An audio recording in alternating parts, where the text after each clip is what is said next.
Your Excellency, the fourth President of the Republic, Your Excellency, our wonderful, gracious First Lady, my colleagues from past service in government, the wonderful family of Professor Magoha, ladies and gentlemen. Your Excellency, we've been together with this family since you asked us last week. Immediately this happened, that we tried to step in and work with them to deal with what Professor was handling just before he passed away. So we had the opportunity to sit with Michael,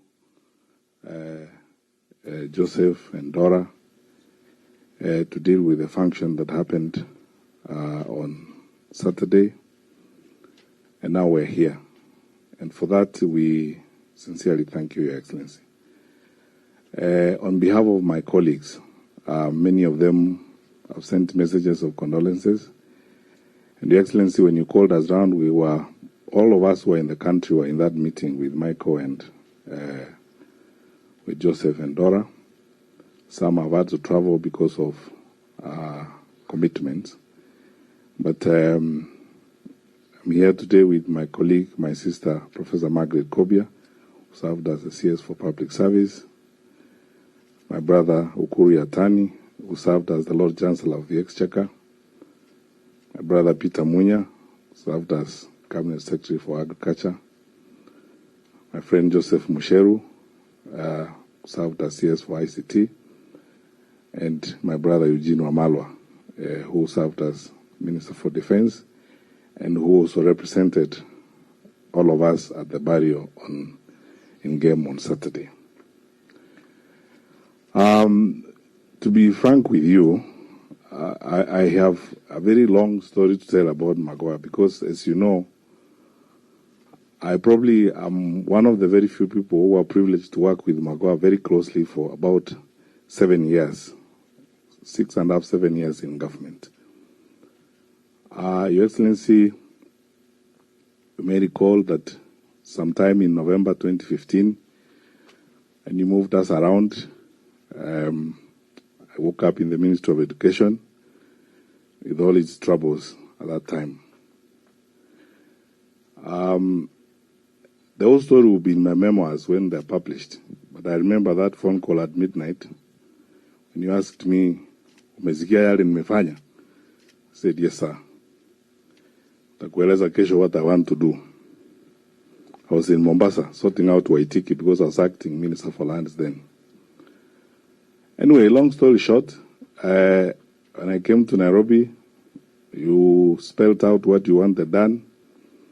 Then we started the work of putting together a system that would help remake our education sector.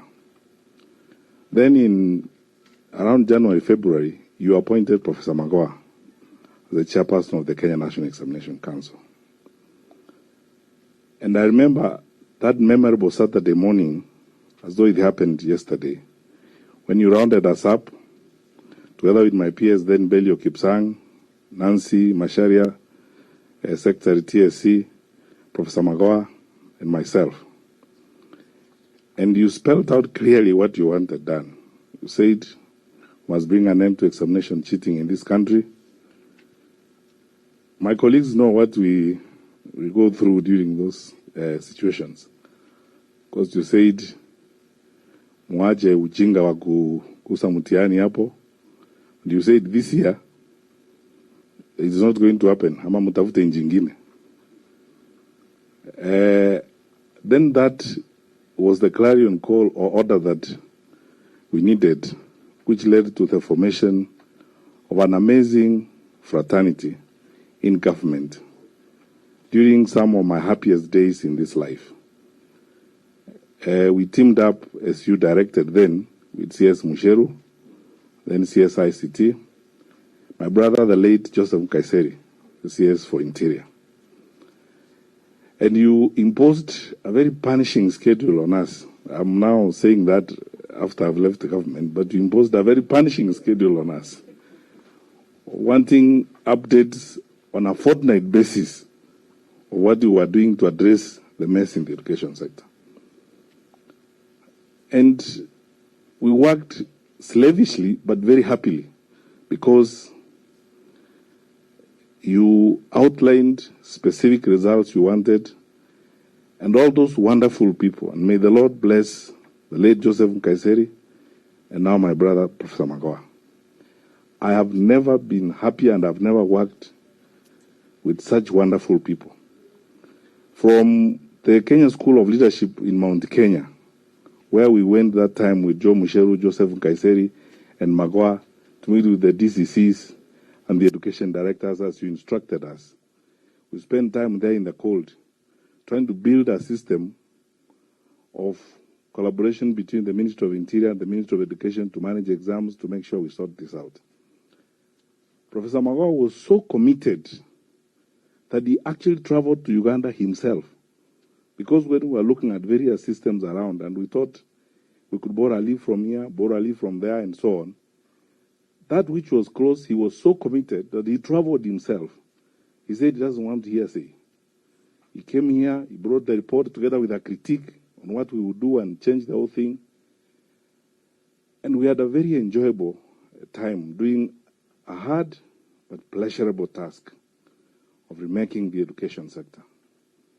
And through all that time, because even when more changes happened in government, I ended up in the Ministry of Interior, you insisted that we will not dismantle the tripartite partnership between the Ministry of ICT, Interior, and the Ministry of Education. As Professor Magoha himself liked to put it, we are joined at the hip. And so we must work together all the time. We spent long hours meeting all those wonderful Kenyans, and God has blessed us with wonderful people, called district commissioners, county commissioners, regional directors of education, and all those people. Every day repeating to them that what President Kenyatta wants is ABCD, because Professor Magoha said, we serve at the pleasure of number one, and our job is to outline his vision and ensure that it's delivered. All the tasks you gave at the Ministry of Education, and let me say here without fear of contradiction, because we live in a country where people are so dishonest, they love lies, they behave as if there was nothing happening yesterday, they are lecturing us now about things they think they are new. If Professor Magoha had not served as the Minister of Education, Your Excellency, your plan for NEMIS, the National Education Information Management System, will not have worked. And let nobody take credit for this. This was President Kenyatta's plan, together with the World Bank, and that's how we got to where we are, the Director and the Minister of Education. Your plan on expansion of school infrastructure through 20,000 classrooms would never have worked. Your reform of the school bursary system would never have worked.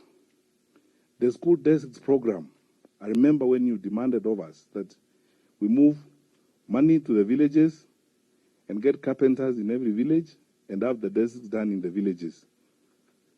Then you told Professor Magoha and myself, you don't want a story, you want results.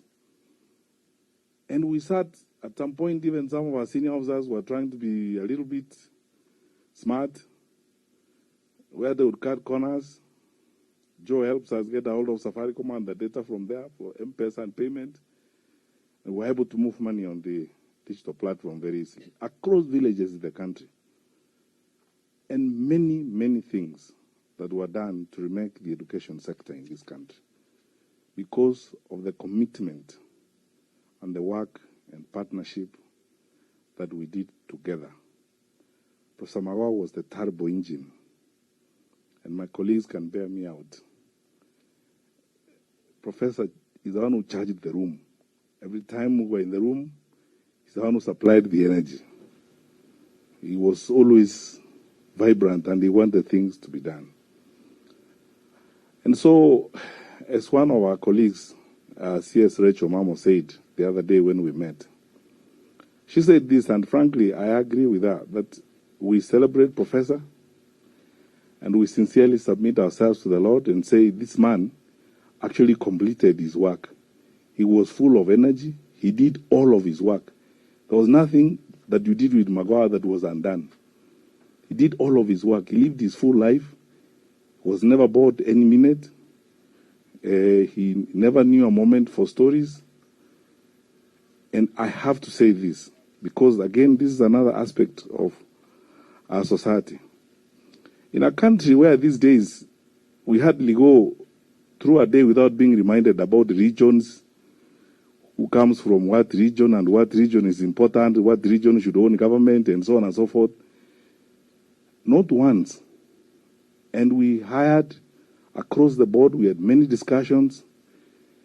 Your Excellency, not once did Magoha entertain a discussion about people's backgrounds, about people's ethnicity, about people's regions. Magoha was driven by only one consideration: delivery and excellence in getting the work done.